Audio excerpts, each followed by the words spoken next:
Assalamualaikum warahmatullahi wabarakatuh. Di sini, saya Fahriji Yuliansyah akan menjelaskan tentang metode dalam ilmu sosial.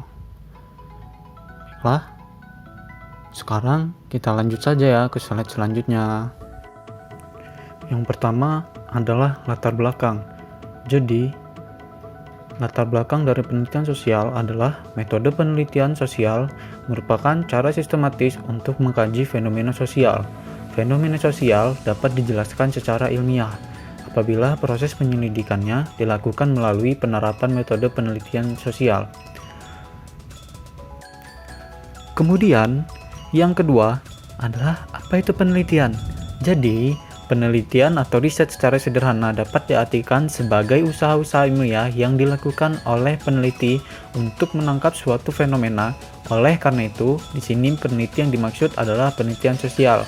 Maka fenomenanya fenomena sosial. Itu. Kemudian ada juga definisi penelitian menurut para ahli. Jadi yang pertama itu ada dari Surjono Sukanto, mengatakan penelitian merupakan kegiatan ilmiah yang bertujuan untuk mengungkapkan kebenaran sebagai salah satu manifestasi hasrat manusia untuk mengetahui apa yang sebenarnya sedang dihadapinya. Kemudian, Hillway mengartikan juga penelitian sebagai suatu metode studi yang diterapkan dengan hati-hati dan mendalam untuk mengungkap fakta dari masalah-masalah yang diyakini agar dapat menyelesaikan masalah-masalah tersebut. Oke, selanjutnya kita akan masuk ke dalam metode yang ada di penelitian sosial. Jadi, ada beberapa metode yang akan saya jelaskan di sini. Oke, baik, sepertinya langsung saja saya jelaskan ya. Yang pertama adalah metode penelitian kuantitatif. Metode penelitian sosial kuantitatif menggunakan data monomerik atau dalam bentuk angka. Sekalipun menggunakan wawancara terbuka, metode kuantitatif mengubah narasi ke dalam angka melalui proses kuantifikasi atau coding. Nah, proses dalam penelitian kuantitatif dimulai dengan pembuatan variabel. Misal, penelitian tentang pengaruh pendapatan bulanan keluarga terhadap tingkat pendidikan anak. Pendapatan per bulan keluarga merupakan variabel. Begitu pula tingkat pendidikan anak. Kedua variabel tersebut diasumsikan berhubungan dalam bentuk hipotesis. Sebagai contoh, hipotesis yang dimiliki peneliti adalah semakin tinggi pendapatan bulanan keluarga, semakin tinggi pula tingkat pendidikan anak sampai di sini.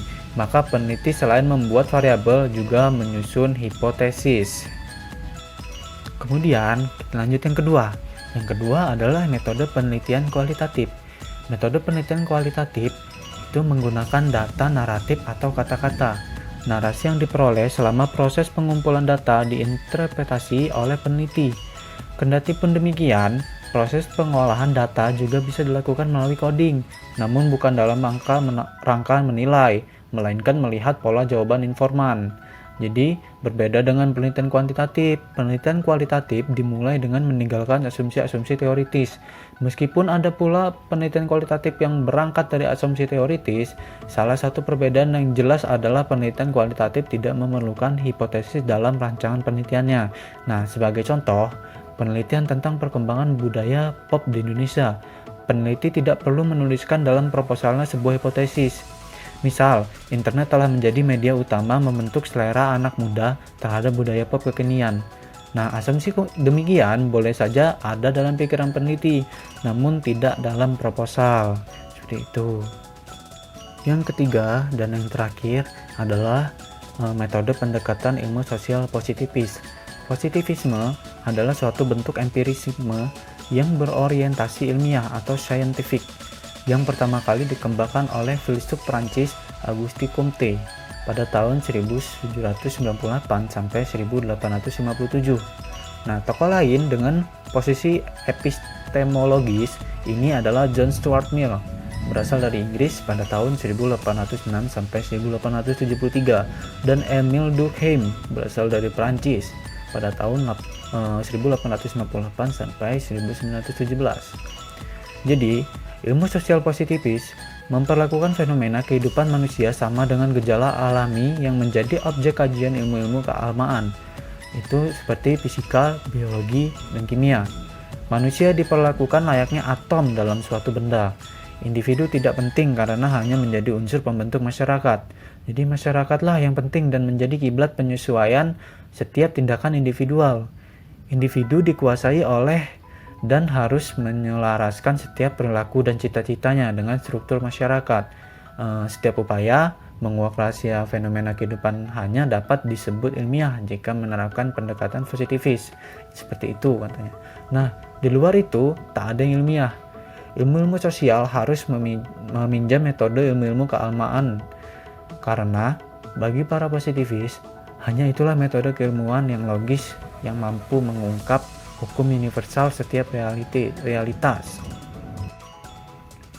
Contohnya adalah metode terorganisasi untuk mengombinasikan logika deduktif dengan observasi empiris yang tepat mengenai perilaku individual dengan tujuan menguak dan mengkonfirmasi seperangkat hukum kausal yang probabilistis yang dapat dipakai untuk meramalkan pola-pola umum aktivitas manusia.